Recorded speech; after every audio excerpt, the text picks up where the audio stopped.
All right, everyone, welcome into a morning live edition of the Patriots Beat podcast here on CLNS Media, presented by our wonderful friends over at Prize Picks. Go download the app and use code CLNS for a first deposit match up to $100 over on Prize Picks. But it is Brian Hines back, as always, with Alex Barth to get into a little bit of Patriots news, some draft talk, as always, as we are, just about 2.5 weeks away from the first round of the NFL draft on April 25th there. But pivoting away from a little draft talk to start, we got some free agency news over the weekend because the Patriots inked safety Kyle Dugger to a 4-year, $58 million deal, max value of $66 million and $32.5 million guaranteed. So Dugger obviously received the transition tag earlier this offseason, right before free agency started. Took him about a month to hammer home this long-term deal, but we heard Mayo, we heard Elliott Wolf kind of say throughout that process, he's a core player. They want to keep him. They want to retain him, and they get this done, a big, lucrative 4-year deal. He's now the 6th highest paid safety in total value and average annual value, and the 5th highest by total guarantees. So another player from that 2020 draft class locked up now with Kyle Dugger on a 4-year deal there. Yeah, and he's their first top draft pick. So that means first player selected regardless of round. He's their first top draft pick to get a second contract with the team since Nate Solder, who was drafted in 2011. Crazy. So, we had Josh Uche become the first top 100 pick to get a second contract in like 10 years. Anthony Jennings became the first top 100 pick to get a multi-year contract. And then now you have the first top pick to get a second deal with the team, and a good size second deal. I don't think it's that massive. The money sounds like a lot. Like, I get that. I honestly, I said this on the Sports Hub on Sunday, the actual dollar amount doesn't really mean anything to me, just because it's all relative, right? Like, so I go right away and look and see how the contract pays relative to other safety contracts. That's what I care about more. And depending on what you use to measure it, total value, AAV, guaranteed money, whatever, Duggar's somewhere between like the 5th and 7th highest paid safety in the NFL. And that'll probably drop down a little bit once the Buccaneers get Antoine Winfield off the franchise tag and on no contract extension. So if you want to tell me Kyle Dugger could be a fringe top 5 safety over the course of this contract at some point for the Patriots, that's not an unrealistic expectation. Maybe it's a bit high, but you also had to pay to keep the player. And, there were some reports that he maybe wasn't super pleased being transition tagged. So maybe they had to pay for that. But all in all, this is about right. I'm not going to sit here and tell you they won the deal. They didn't. It's not a team-friendly deal by any means. But I also don't think it's this gross overpayment. I think that it was the price of doing business. They wanted to keep the player, and so they did it. Now, you could argue, should they keep the player or not? I think for all the money they had, given they chose to spend none of it during free agency, you might as well keep Kyle Dugger around. I do think he was expendable with Jabril Peppers on the roster, but there are some things you can do creatively when you have both of those guys. The one thing I say, and I put out a mock draft yesterday, and people were kind of surprised by this. In the immediate aftermath of Kyle Dugger signing, I had them taking a safety in the second round. And people were, and that was their 3rd pick, but it was second round. People were like, what are you doing? They just paid Dugger. Kyle Dugger is at his best when he's playing in the box. Jabril Peppers is at his best when he's playing in the box. You don't pay Kyle Dugger all this money to then go play him on the back end and have him be a lesser than of a player. That would be, at that point, it would become a bad contract, because you could have gotten a free safety who's the free safety level that Kyle Dugger is for much less. So hopefully they didn't pay Kyle Dugger this money to be a free safety. They paid it to him to do what he does best, which is patrol around the line of scrimmage, fly to the ball, things like that. In order to maximize this deal, I still believe, I think now maybe even more so, free safety becomes a need. Now, is taking one in the second round a bit rich? Yeah, I did it in a trade down mock, so they had an extra pick. Like, I don't know how that all shakes itself out. And maybe that's something where they say, this is a rebuilding year anyway. We'll get to that in 2025. I don't want to see Kyle Dugger playing free safety on this contract, though. I don't. I don't. That becomes a waste. And I don't want to see Jabril Peppers playing free safety to keep Kyle Dugger here, because, again, it's a waste. It goes back to what plagued them the last couple of years, which is playing players out of position for the sake of just, we want to get these guys on the field. We want to have these guys on the field together. It doesn't really matter what it looks like. So I would hope that the plan is somehow, some way, they're going to bring a free safety in here in the next year or two and allow Kyle Duggar to do what he does best. But we'll see. They have to do that. Yeah.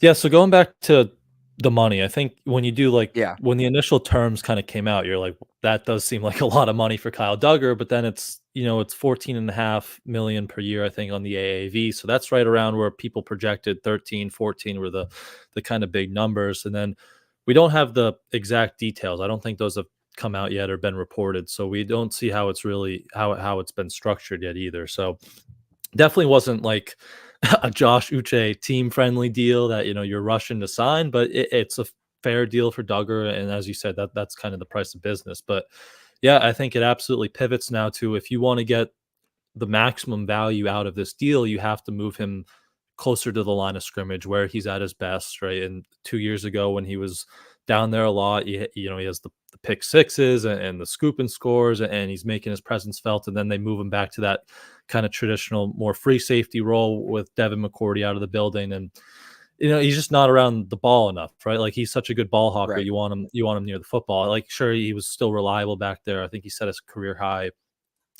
in tackles last year, but he's at his best when he can be around the football and kind of fly around there. So you want the free safety now, so you can move him down. You can still use Jabril Peppers around the line of scrimmage, but any I don't think there's many free agents still out there, like Justin Simmons, but I don't know if they'd want to pay. Like, he's probably still going to command a decent amount of money. I don't know if they'd want to pour in like more resources. They have the resources, but I don't know if they'd want to pour more resources into I'd do it. D room. But at this point, I mean, how much money can he really ask for? And yeah. actually, that wouldn't be one where they wait on the comp pick formula because he got cut, right? Right, he got cut. Although, who did they lose? Are they going to get any? I'm trying to think, because we were saying they shouldn't get comp picks next year because they should sign guys, and they didn't sign anybody. Let me pull up the. Did they lose anybody? Why am I like? I know they lost players. I don't know why. This is why we don't do shows in the morning, folks. For this, this is on Over the Cap. Yeah. Their compensatory free agents lost were Mac Wilson and Trent Brown got a 6th, and Pharaoh Brown got a 7th. Those got canceled out by Jacoby Brissett, Antonio Gibson, and KJ Osborne. They have Seon Taki, Austin Hooper, and Armon Watts bringing back 3 7th-round compensatory picks. So right now they're scheduled to get compensatory picks for next season. Okay, which again they wouldn't even necessarily. Simmons wouldn't impact that. That's crazy. They're going to end up with 3 7ths. That'll be fun next year when we're pouring over the live market. All right, 3rd, 7th round pick. What position do we want to double up on? You won't have to Photoshop UDFAs in, because that's basically just your UDFA class at that point. You're not wrong. You're not wrong at all. As for safeties, there's really not much left. You're exactly right. I still would like to see them be in on Justin Simmons. I just think that kind of player would have some value. Maybe Eddie Jackson. I know some people were saying that he was looked tapped last year, and I don't think he's the player he was, but also, again, better than nothing. But maybe it's and even still, if it's Eddie Jackson for a year as a stopgap, and then you draft somebody on day 3 that you hope develops into that guy. But I'd like to see them at a free safety now, just to maximize that value of Kyle Duggar. What do you think? What do you think about Marte Mapu in that role? Because Mayo said, he's going to start at safeties. I think we are both kind of like, we want to see him down by the line of scrimmage too. But if you have all these guys, do you think there's maybe they bump him back out to free safety kind of again next year? But is he a free safety? I guess would be my question. Like, do we think he can play it? They might try it, but this is a guy who is a linebacker, and he was a linebacker in college, and he played box linebacker last year. He didn't have a ton of snaps at free safety. I can pull it up, but I mean, they could try it. It wouldn't surprise me if they try it. It feels like this is a tricky one because, sorry, I'm just trying to pull up his snaps here.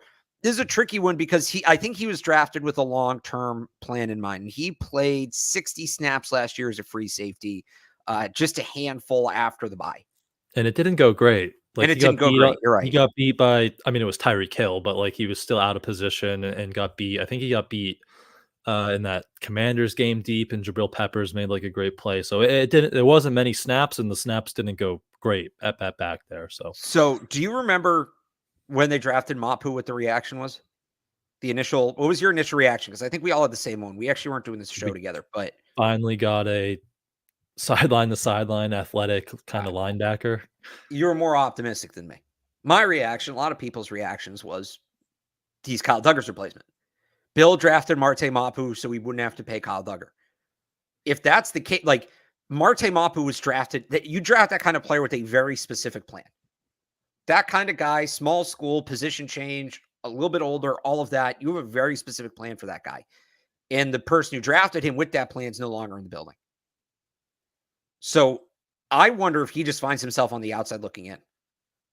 I don't think he'd be like, I don't think it would be as far as a Pierre Strong situation where they just trade him at the end of camp. But it's going to be really interesting to see if they still believe in the vision Bill had for him or if he goes somewhere else. Because he should be playing linebacker, especially after you lose Mac Wilson. He should be playing linebacker. But like you said, Gerard Mayo said he was going to start with the safeties, and he's just not a free safety. You have two really good box safeties. You bring Kyle Duggar back. If they don't bring Kyle Duggar back, we're talking a ton about Marte Mapu. If Kyle Duggar had signed elsewhere on Sunday, this whole show is about, all right, it's time to see what the deal is with Marte Mapu. That's what this whole show is. But that's not what we're doing because Kyle Duggar's here. So are they going to because they could force Mapu on the field, which would be playing him at free safety. But are they going to do that if it's something he can't do? Yeah.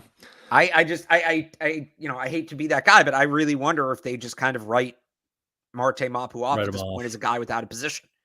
And maybe you keep him and you play him on special teams. You keep him for depth. He was his, top 100 pick. You see what he can turn into. But there's no clear path to playing time for him now in his strength unless they're going to put him in Mac Wilson's role, which it doesn't sound like they're going to do.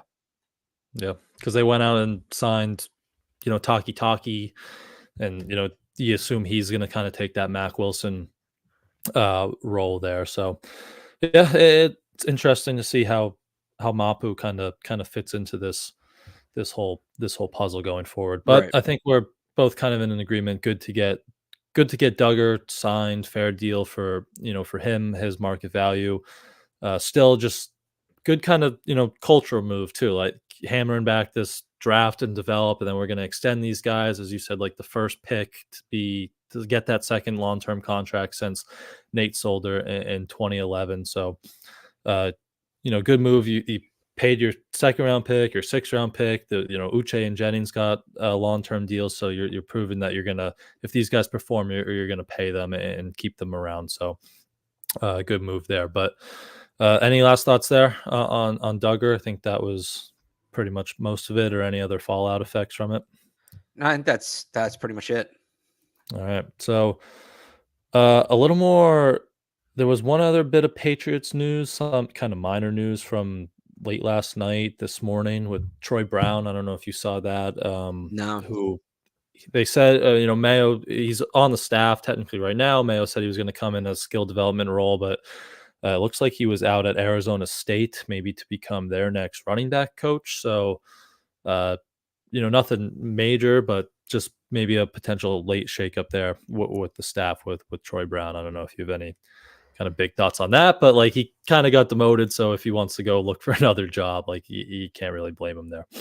I mean, it makes it, that's kind of the point. I would say is that he had some sort of role here, but it didn't sound like anything concrete. So if he can go be a positional coach or something like that, I don't see why he wouldn't go and take that, especially the way everything's gone here the last couple of years, getting a fresh start. So it wouldn't surprise me. Running backs coach, not receivers coach. Yeah, it was running backs because they just lost.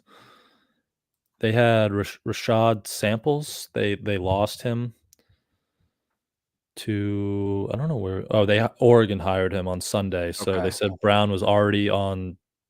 He was at ASU's campus on Monday, so that moved pretty quickly there. But he did open. He was originally hired here as a running backs coach, so he's got like a year of experience with it. But it's a shame there's no more Pac-12 because it'd be the Pac-12 Patriots. You got all the guys up there at Washington. You'd have Troy Brown at Arizona State. You have I there's another one that's escaping me, but like you have all these Patriots connections around. You got a bunch of former Patriots from Colorado from like the dynasty era, the early dynasty era. So could have had the Pac-12 Patriots. Oh well. Would have been fun. Would have been Yeah. fun. I know we got Bill in his Huskies gear this Yeah. weekend. That was a sight to see. But Is that out of spite? Like, oh, the one quarterback the Patriots don't want is Penix. I'm going to come out and support Washington. Bill's always been a fan of free college gear.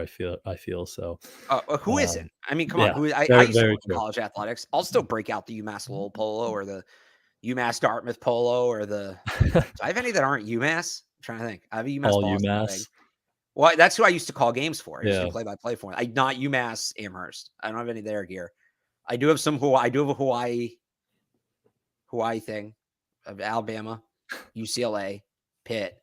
But that's not from working. I'm trying to think of the schools I worked for. UMass Boston, UMass Dartmouth, UMass Lowell. I think I have it in MIT polo somewhere. I was the voice of MIT football for 2 years. That was fun. They ran a fun offense. It was like this cool spread thing. Their quarterback was a great runner at the time. I'm blanking on his name. He had a really unique name, but he could like take off, and that was fun. That was a fun team to. As weird as that sounds, a fun team to call games for. MIT. Don't expect MIT that. football. Yeah, they were good. I think they made the conference championship game one of the years. They were close or something. Interesting. Yeah. But yeah, that was most of the Patriots news from the weekend. So we will take a very quick break here from our friends over at Prize Picks, and then we will talk a little bit more about the draft and some of the guys that are inside the building right now.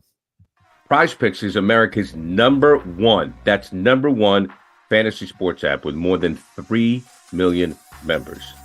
It is the easiest and most exciting way to get in on the action while you watch your favorite sports and players. You just pick more or less on 2 or more player stats and watch the winnings roll in. Get in on the playoff action and win up to 100 times your money on Prize Picks as you and the world's best players take to the game and take it to a new level during basketball's postseason. Testing your skills on Prize Picks this basketball season is the most exciting way to play daily fantasy sports. If you have the skills, you can turn $10 into $1,000 with just a few taps. Prize Picks is really simple to play. You can make your picks and submit your entry in less than 60 seconds. Download the app today and use code CLNS for a first deposit match up to $100. That's download the app today and use code CLNS for a first deposit match up to $100. So check it out, Prize Picks. It's the way to go. Pick more, pick less. It's that easy. All right, so the Patriots were back in the building yesterday for the first day of voluntary offseason workouts under new head coach Gerard Mayo. They could have started last Monday. They delayed it kind of a week. Mayo said he wanted to get the coaching staff on the same page. So they were back in the building. Seemed like good attendance. I think based off all the content the Patriots put out, it looked like, I think like 49, 50 of the 70 players were spotted. So, and that could be even more. They just didn't maybe make some of the content. So good attendance for all voluntary offseason workouts there.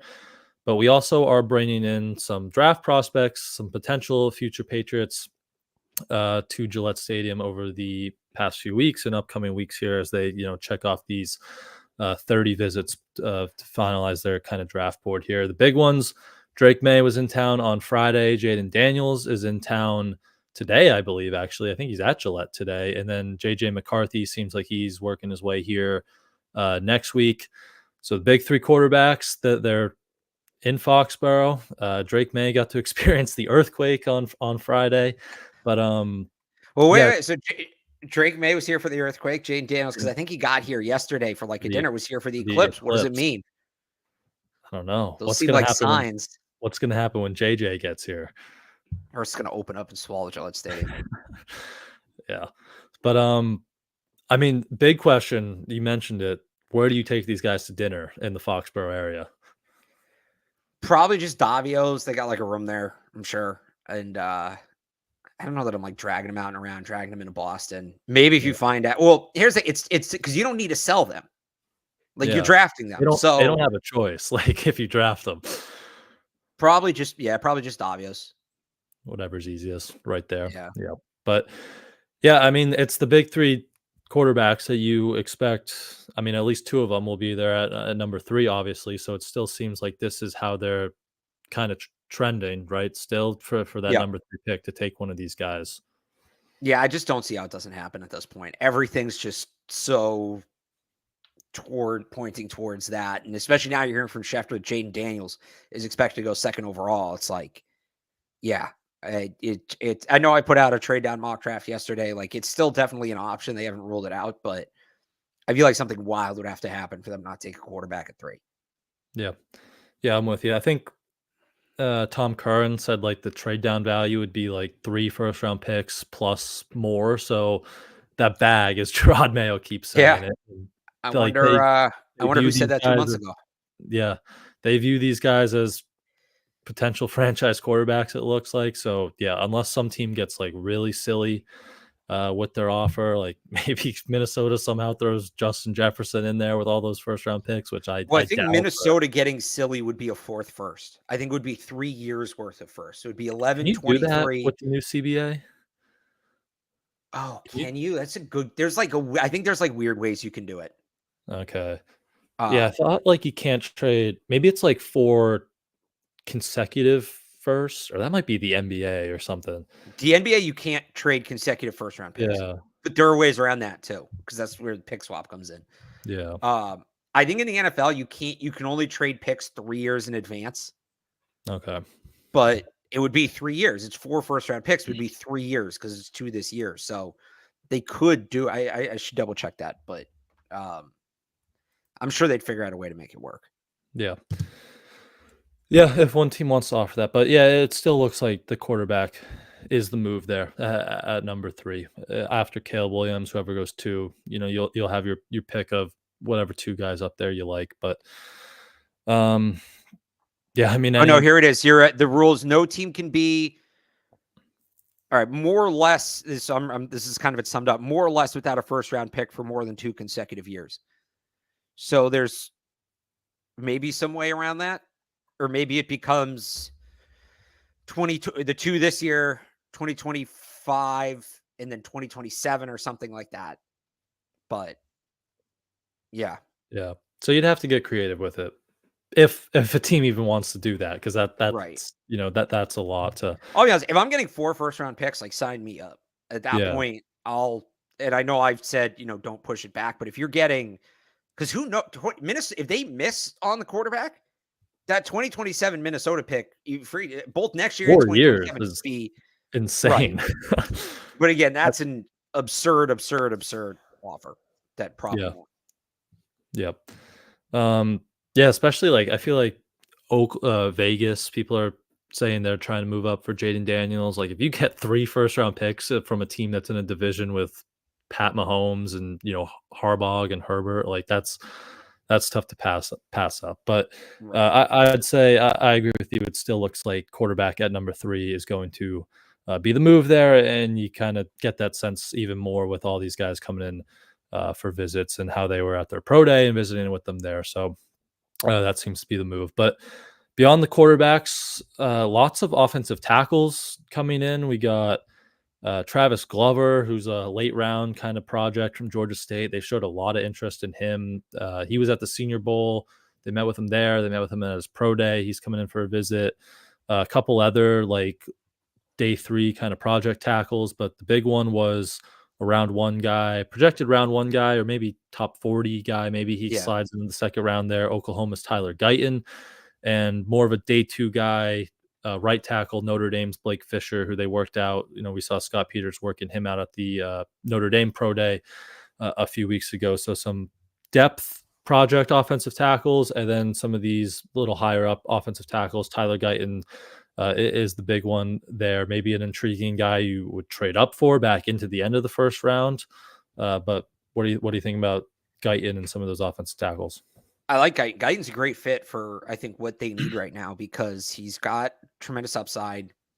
He can play both left and right tackle, moves well, which will be good for their scheme. I'd be very happy if they could figure out a way to come away with Tyler Guyton. I like, meeting with some of the day 3 guys too. It seems like they're meeting with tackles at all levels of the draft. So it seems like a position they're going to double up on. I like Glover. I've liked Travis Glover since the Senior Bowl. Plays with a ton of nasty, has good size. I've liked the tackle group they've brought in for the most part. I think it's been a good group. So it does seem like that's a spot they'll double up. And it does seem like this is all trending towards them kind of doing the same thing they did last year at tackle, which was, yeah, we don't have a clear answer. So we're just going to get as many guys as possible. And if we have like 7 guys, what are the odds all 7 of them suck? And last year, the odds were after Trent Brown got hurt, they did. That was the react for one reason or another. It can't happen 2 years in a row, right? Right. Like, what are the odds of that? What are the odds over a span of 2 years? We use 8 starting tackles and they're all bad. Well, when they're all bad players, high. Or when they're all bad players or injury prone. Because like Trent Brown got hurt, and who knows if Riley Reeve would have been good or not. He got hurt. We barely saw him, but it kind of seems like they're doing that thing again. And at least this year, I guess they're only doing it at left tackle, not at both tackle spots, because it seems like Onwenu's going to play on the right side. But that seems like what they're gearing up for. And whether that's a stopgap to, all right, we want to address quarterback and receiver, and we'll get to tackle next year, like get to really adding a tackle next year. Or if this is just their philosophy that they're going to treat tackles like the Red Sox treat starting pitchers, in which case buckle up. And I don't feel great about any quarterback they take at that point. But or maybe they're just doubling up on guys because they know they want to get a starter, but they know they get depth too. Like, to be fair, I should say that. Like, maybe they're going to draft Travis Guyton or Tyler Guyton to be the starter and then draft Travis Glover, which would be confusing as hell. 2 tackles, both TG, big players. But maybe that's the plan. But I don't know. The talk about Chuck Okorafor playing left tackle and things like that, it's like, they're not going to do this by committee again, are they? Are they? They might. Kind of seems like it. Seems like it. We're talking to Chuck's on Thursday down at Gillette, so maybe we can get a little. Oh, did they put that? I only saw a Tuesday schedule. Yeah, I think they put Chuck's and Armand Watts. We're talking to them on Thursday, so maybe we can get a little peek behind the curtain of Chuck's and what they told them at that left tackle spot. Maybe not. That might be hopeful thinking, but we'll see. But yeah, I think the other tackles, Daryl Simpson from Tulsa. Who we got? Caden Wallace from Penn State. Kingsley Suamatoa was another one of the big ones. He was kind of earlier in this process, though. So like him and Guyton are in that 34 range. Maybe you have to trade up a little bit for those guys. I'm a big fan of Kingsley as well there. So there's also that they met with that guy from the CIF from the University of British Columbia. Yeah, Giovanni Manu, yeah, Giovanni Manu, yeah, big dude. He'd be an interesting UDFA. I don't think he's 352. Yeah, he can play tackle and guard. I'd take him as UDFA. Like, I don't love the idea of him being your starting left tackle, but yeah, if they're just going to throw a bunch of bodies at the wall, he's a big one. A 6'7" guard, that would be something. That would be tough. Well, then you can't really draft Bo Nix or JJ McCarthy or even Michael Penix. You're not going to be able to throw to him. Yeah. Right. Speaking of tackles, yeah, Pat Stat said Calvin Anderson was back. That was just good to see, with all the health injuries he's been battling. He was in the facility there for voluntary workouts. But yeah, looks like maybe they're going to do this double dip. That's something we've done in our mock drafts a lot. There's, it seems like a good amount of these day 3 project players. So you'd love to get the guy in or the Kingsley to kind of plug and play at the start of the year, or maybe it takes them a month or 2 to get in there with Chucks. But yeah, I think we both like the idea of doubling up with a project guy there just to kind of see what happens in the future. But any other 30 visits kind of catch your eye? We had, Javon Foster earlier. They met with a couple of these edge guys, Austin Booker, Jalix Hunt, who was, that converted safety linebacker, Jared Wiley, the tight end. We talked about him a little bit in our last mock draft, but any other of these 30 visits kind of stand out to you? I mean, Hunt's obviously an interesting one. That just an elite athlete. They kind of have a year probably based on the guys they resigned to develop a pass rusher. For where they get him late day 3, I'd take a guy like that. Yep. Interesting skill set there as that converted player. But I will say I went back and looked. The 30 visits can correlate a little bit on who they drafted. Last year they had Christian Gonzalez, Marte Mapu, Jake Andrews, City So, and Antonio Maffi, which was a lot. They had all of them on visits, obviously drafted them. 2022, the year before that, they had Tyquan Thornton and then Jack and Marcus Jones. Nothing the previous 2 years in 20 or 21, but that was also the COVID, so they had to interview those guys virtually. I don't know if that played any hand in that. And then 2019, N'Keal Harry, Juwan Williams, and Jarrett Stidham. So about 11 guys from the last 5 drafts there they had on 30 visits and ended up drafting them. So obviously, you can't draft all 30 and you have to see how the board shakes out, but these can have some correlation there on who they bring in and obviously who they're interested in and who they might end up drafting there in a few weeks here.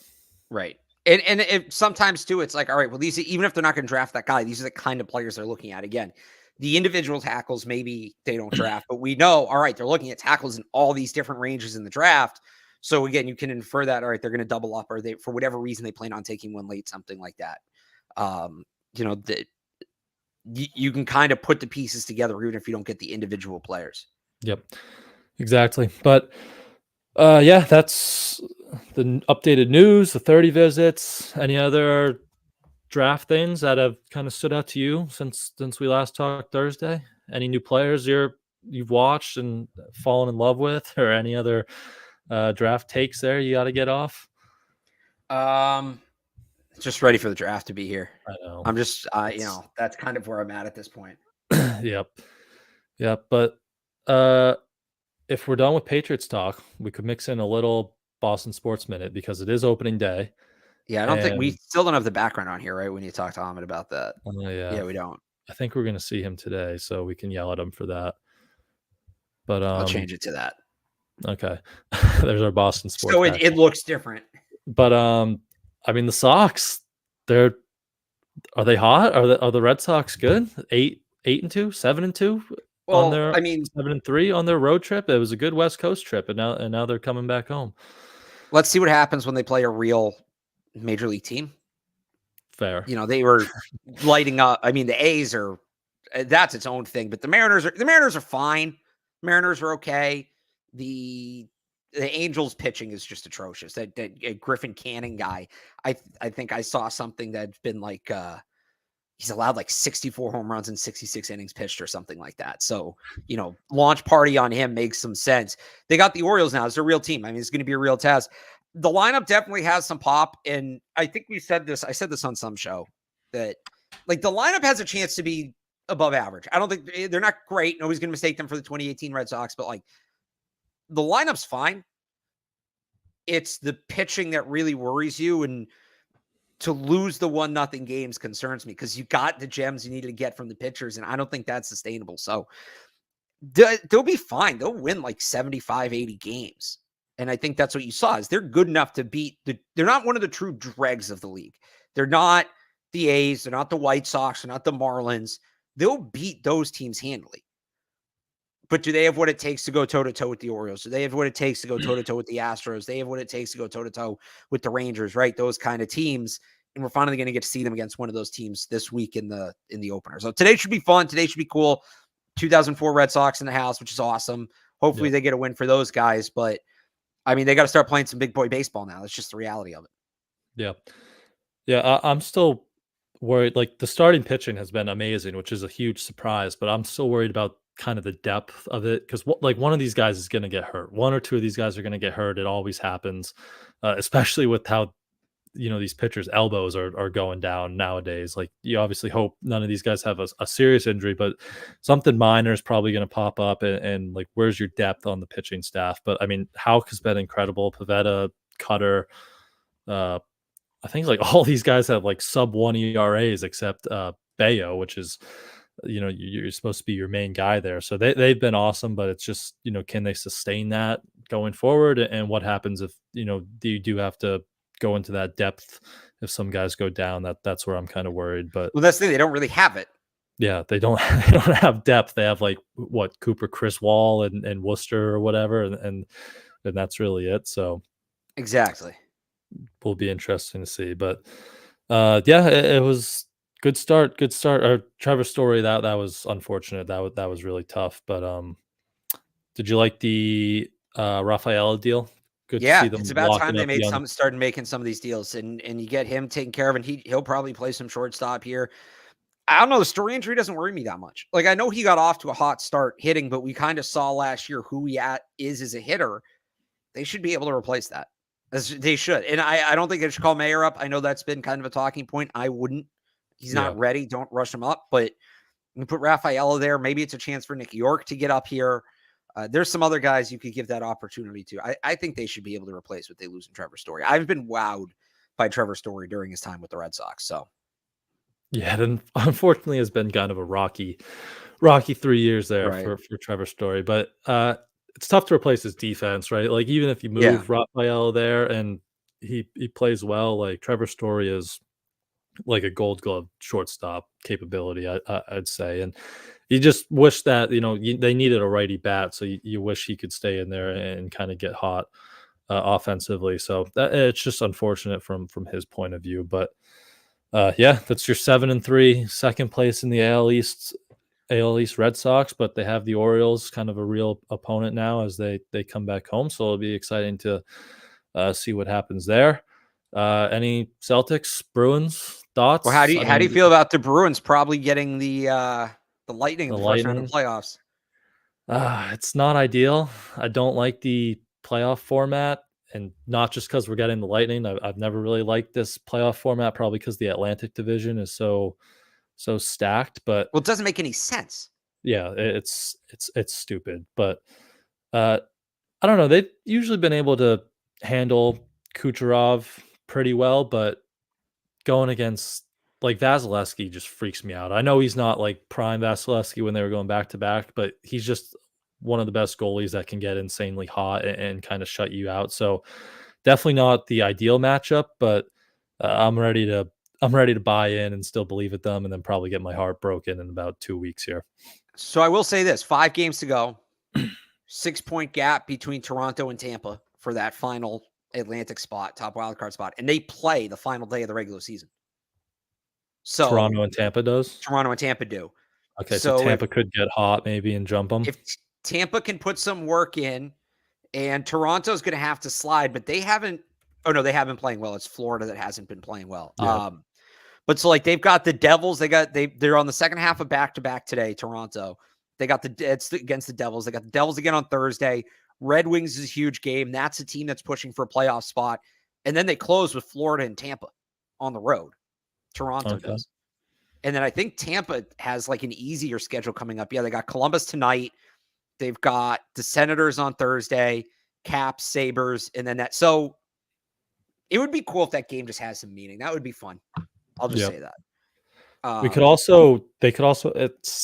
They could jump the Rangers, but they both have 4 games left, and the Bruins are 3 points back, so they would need some serious help there. But if you jump the Rangers, then you're the 1 seed, and then you get whoever wants to make it out of the Metro or the Red Wings in the wild card. I mean, the last wild card race has been an absolute mess. So, but yeah, you would need some help with the Rangers losing, and I mean they're a really good team, so I don't know. Yeah, about that. I'm not counting on that.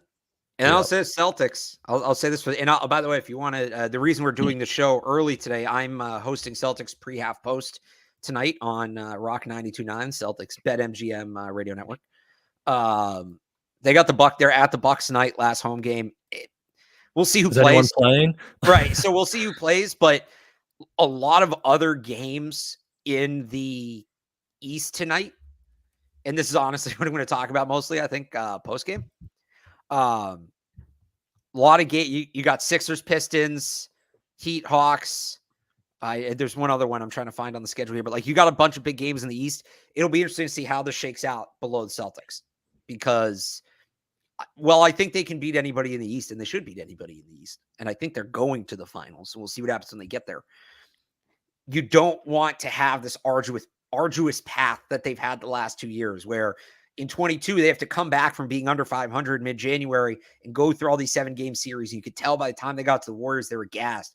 And then last year, you had to go through a 6-game series with the Hawks that was physical, that had no business being 6 games. And you had to go 7 with a Sixers team that simply should not have taken 7 games to get done with.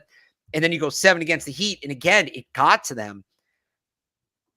They should beat anybody, but I think when you're talking about where this team is at, and specifically when you talk about a prospective matchup with the Denver Nuggets, who do scare me, I don't want them to have to play too many games to get there, because the Nuggets, as good as I think the Nuggets are, and I'd probably pick the Nuggets in a 7-game series against Celtics, they're the only team in the NBA I'd say that about.